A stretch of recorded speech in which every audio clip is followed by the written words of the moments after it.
You're making a big mistake today by not cutting the narcissist out of your life.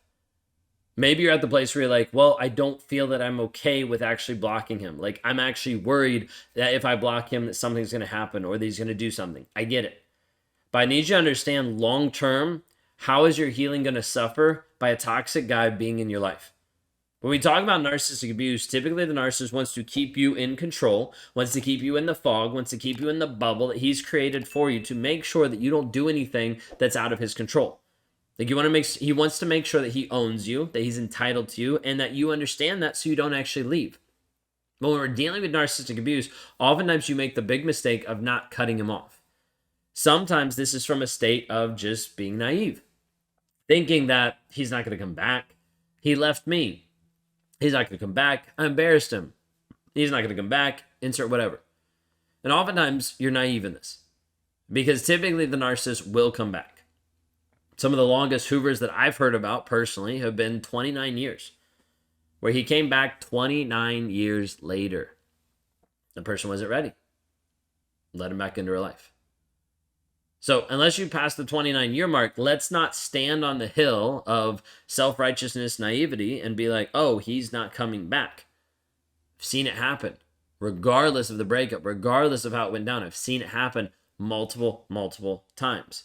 So then we have to get to the place of you being like, okay, well, I don't want to block him. Then you're like, okay, well, why do you want to keep contact? Well, because of this. Well, because of this. And you'll find all these different stories and excuses. Let me just tell you right now, none of them are legitimately valid. None of them. There's people in multiple different situations that have completely gone no contact. And yes, for all the people that are going to comment on the video, we've seen that with kids too. We've seen people that are 100% no contact with their abusive spouse with the kids. They use the third-party communication. They contact through their lawyers. There's no communication. We've seen it multiple times. Is it easy? No, not at all. Can everybody do it? No, not everybody can do it because of different legalities, different states, different countries. I get it. But I'm also saying there's a lot of people that have done it. So don't limit your mindset when there's been a lot of people who are very resourceful and have figured out how they can actually do this. Now, part of this whole thing is I want you to understand you can only heal to the level that you're actually free from the toxic person. Okay? Think of it this way. When you're inside the relationship and both of you are together, maximum healing. Okay, the maximum healing that I have seen and that we've interacted with people in the different programs and the stuff that we've run and just seeing people come off the streets and say, hey, this is where I'm at.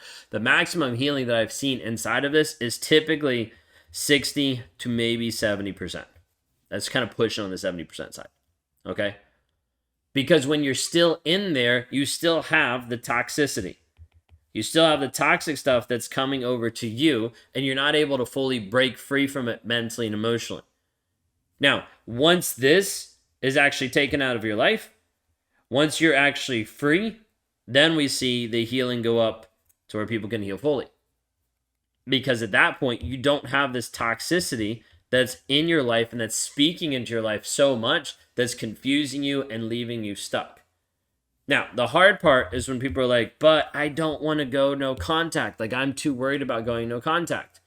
And that's great because you're like, hey, I have empathy. I care about this person. The thing you need to understand is he doesn't care about you. Okay, so let's just make sure you understand that to start off with. But then we find people that are like, I'm not going no contact, but I am healing. It's amazing. I get it. And the healing will happen to a certain extent, and then you'll have to make a decision. You have to make a choice of what you're actually going to do. You're not going to have this continual healing process that will max out. Instead, it will like cap off. You'll get to a certain place and you won't be able to heal as much anymore because you're still getting inundated with the triggers. Once you consider this illustration, I don't know if I've done it before on here or not, but illustration here of this is you standing on the edge of a pond. Okay? At the edge of the pond, we've got all of this stuff throughout the pond that's this toxic sludge. Okay?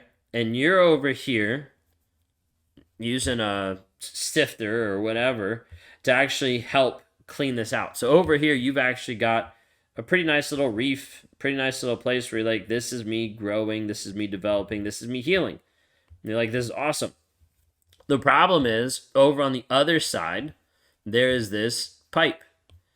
And this pipe is actually still spewing all of this toxic sludge into the pond.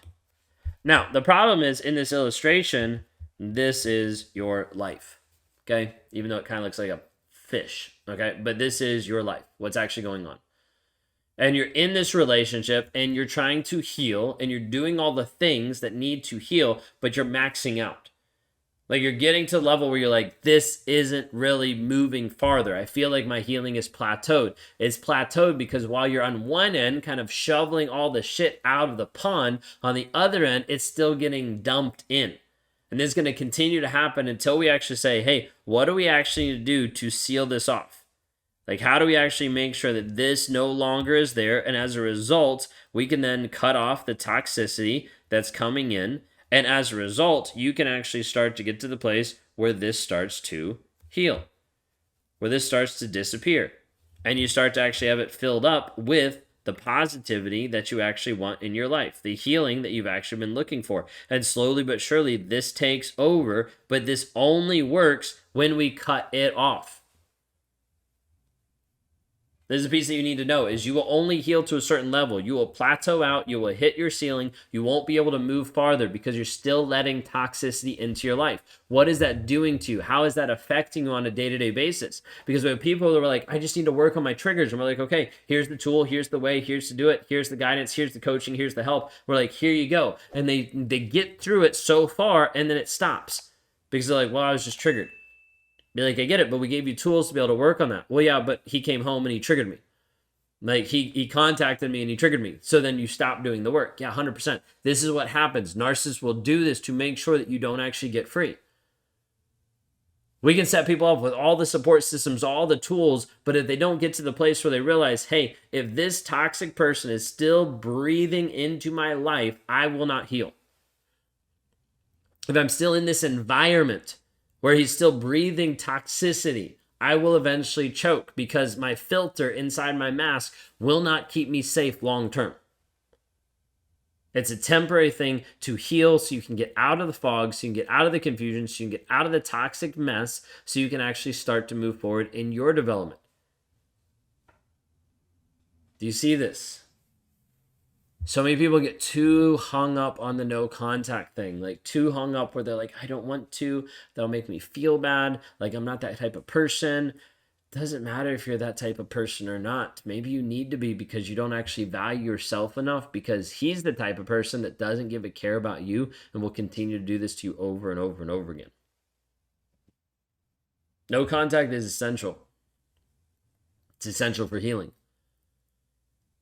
Now, inside the illustration that I just drew out a couple minutes ago, one thing I want you to consider is if the person went no contact and didn't work on the healing, they would still be sitting in a toxic pond.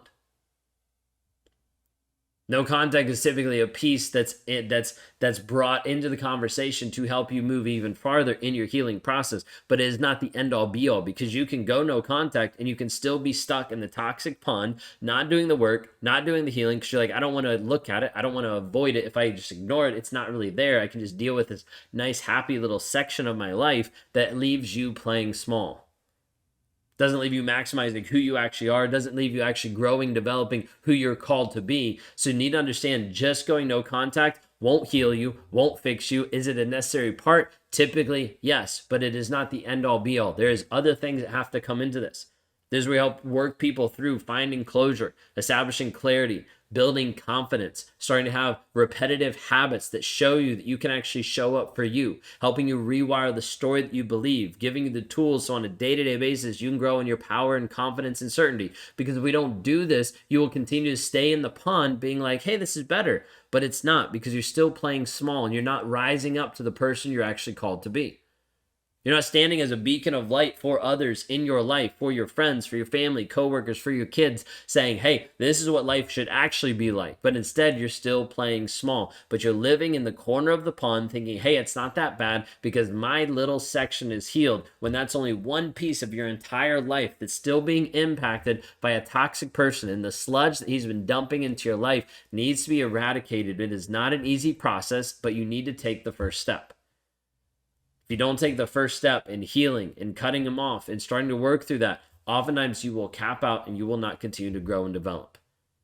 Now, some people ask, like the clarity challenge, 45-day clarity challenge, one of the programs we offer that's great for in and out of the relationship. They'll be like, do I need to go no contact inside the challenge? Like, that's up to you. Like, our goal is to bring you clarity so you can make the right decision. Part of this is saying, hey, here's an illustration of what it's going to look like. You might not be at the place today that you can block him. I get it. Because emotionally you've done that and then you've gone back multiple times. Then the addiction just makes it worse. It makes it harder. So let's work on getting you clarity and certainty and confidence in who you are. So as you move forward, you can actually develop this and get to the place where you're resolute and like, yeah, I'm going to go no contact.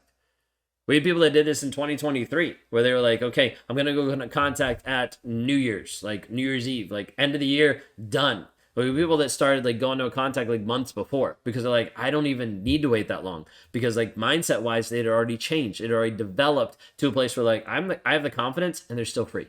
That's the amazing part. If you want to know how we do this, and I mentioned Clarity Challenge, you can go to the website, rawmotivation.com. There's a link there for Clarity Challenge so you can see what it is we actually do. If you want to run faster with me and inside the groups that I run with, it's rawmotivation.com/breakthrough. If you haven't already, like, subscribe, rate, review. Would love to help you move forward in your healing process today.